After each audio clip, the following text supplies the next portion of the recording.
Money, business finance से जुड़ी किताबें अक्सर लोग इसलिए पढ़ने से बचते हैं क्योंकि वो काफी जटिल भाषा में लिखी होती हैं। मगर साइकोलॉजी ऑफ मनी में लेखक ने बड़ी आसान भाषा में समझाया है। किताब में 19 छोटी छोटी कहानियों के जरिए मनी से जुड़ी कई बड़ी बातों को समझाया है। पर्सनल फाइनेंस से जुड़ी आपको कई ऐसी किताबें मिल जाएंगी जो बताती हैं कि कौन सा स्टॉक बढ़िया, एक मजबूत कंपनी कैसे चुनें, कैसे निवेश करें, कहाँ निवेश करेंगे। मगर ऐसी गिनी चुनी किताबें हैं जो आपको बताती हैं कि पर्सनल फाइनेंस है क्या, ये क्यों जरूरी है, और ये बात साइकोलॉजी ऑफ मनी से बेहतर कौन बता सकता है। मॉर्गन हाउसेल एक अवार्ड विनिंग ऑथर, लेखक और स्तंभकार हैं। उन्होंने अपनी किताब साइकोलॉजी ऑफ मनी में रुपये पैसे के पीछे साइकोलॉजी का कनेक्शन बताया है। अगर आप पैसे को लेकर कुछ जमीनी चीजें सीखना और समझना चाहते हैं तो आप इस किताब को बेशक पढ़ सकते हैं। किताब की मुख्य बातें। सबसे अच्छी बात,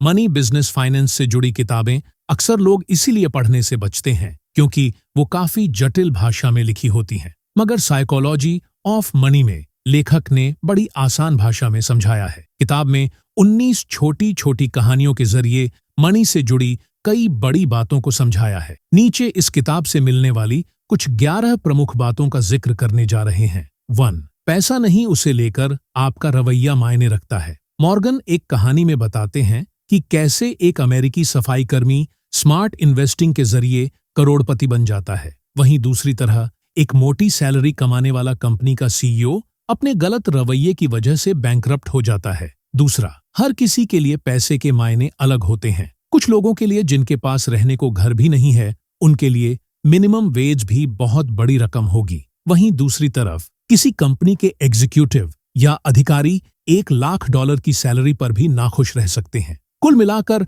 आप कितना ज्यादा पैसा कमा रहे हैं, ये आपकी खुशी नहीं तय करता, बल्कि आप किस माहौल, किस परिवेश से आ रहे हैं, उस पर निर्भर करता है। 3. कितना पैसा काफी होता है। हम सभी को लगता है कि हम पैसे के लिए काम करते हैं। जिस दिन काम भर पैसा मिल जाएगा, काम करना बंद कर देंगे। लेखक एक नामी जालसाज बर्नी मडॉफ, जिसने इतिहास में अब तक की सबसे बड़ी पॉन्जी स्कीम चलाई, उसका उदाहरण देकर समझाते हैं कि ऐसा सोचना बिल्कुल गलत है। सच ये है कि मडॉफ पहले से ही एक बड़े और सफल बिजनेसमैन थे, मगर इसके बाद भी उन्होंने धोखे से पैसे कमाने के लिए पॉन्जी स्कीम चलाई। उन्हें जितने पैसे की जरूरत थी उतना वो अपने कारोबार से बड़े आराम से कमा रहे थे, लेकिन लालच के चक्कर में उन्होंने सब कबाड़ा कर दिया। मडॉफ की कहानी सुनकर ये समझ सकते हैं कि आप दुनिया के सबसे अमीर बन जाने के बाद भी जरूरी नहीं कि संतुष्ट हों। लेखक की भाषा में आपको मालूम होना चाहिए कि आपको असल में एक सुकून भरी जिंदगी जीने के लिए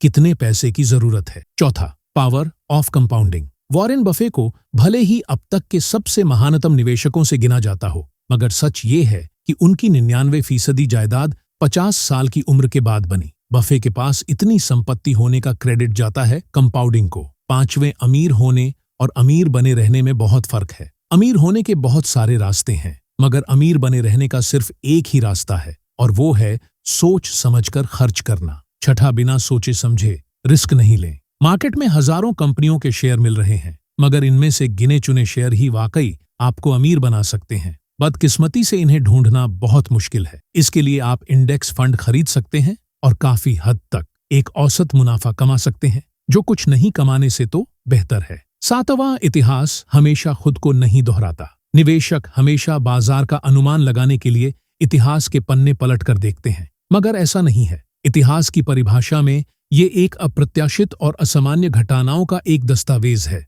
अगर आप अप्रत्याशित घटनाओं के दोबारा होने का अनुमान लगा रहे हैं तो इसे बेवकूफी ही कहा जाएगा। मिसाल के तौर पर अमेरिका हर 4 साल में मंदी का सामना करता है, मगर 15 सालों से ज्यादा समय बीत जाने के बाद भी वहां मंदी जैसी कोई चीज नहीं दिखती है। 8वां, आत्ममुग्ध होने की जरूरत नहीं है। दुनिया लगातार बदल रही है। आज जो चीज चल रही है वो जरूरी नहीं कि आगे भी चले। इंडेक्स फंड भी 50 साल पुराने हैं। US 401 के भी 43 साल पुराना है। वेंचर कैपिटल तो 26 साल पहले आया, और बिटकॉइन उसका तो जिक्र भी क्या करना। कुल मिलाकर यह समझा जा सकता है कि आज जिस चीज का ट्रेंड है जरूरी नहीं कि हमेशा वही रहेगा। खुद को हमेशा बदलाव के लिए तैयार रखें।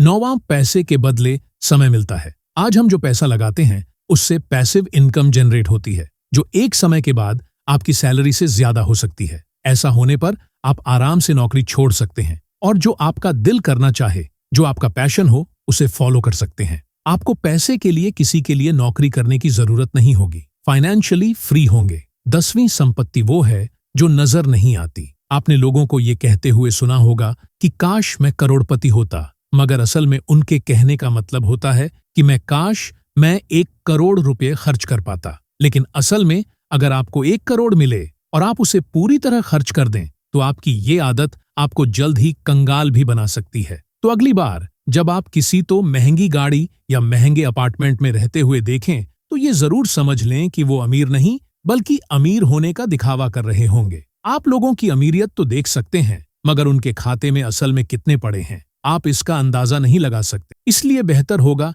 कि किसी की संपत्ति भर देखकर उससे प्रभावित ना हो।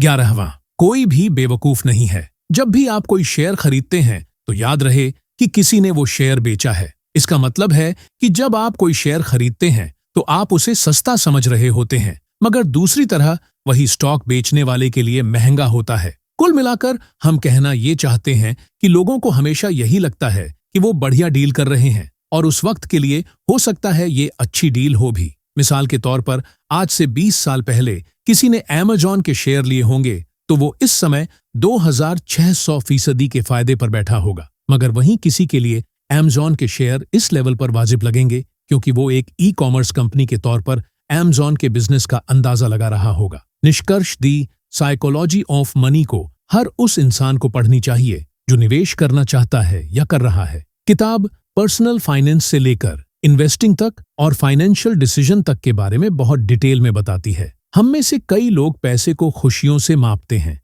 मगर किताब इस मानसिकता को सिरे से गलत साबित करती है। साथ में पैसे को लेकर कैसा बिहेवियर रखना चाहिए ये भी बताती है। कितने भी बुक रिव्यू लिख दिए जाएं, मगर मेरा मानना है कि इस किताब की सीख इसे पढ़कर ही समझ आएगी।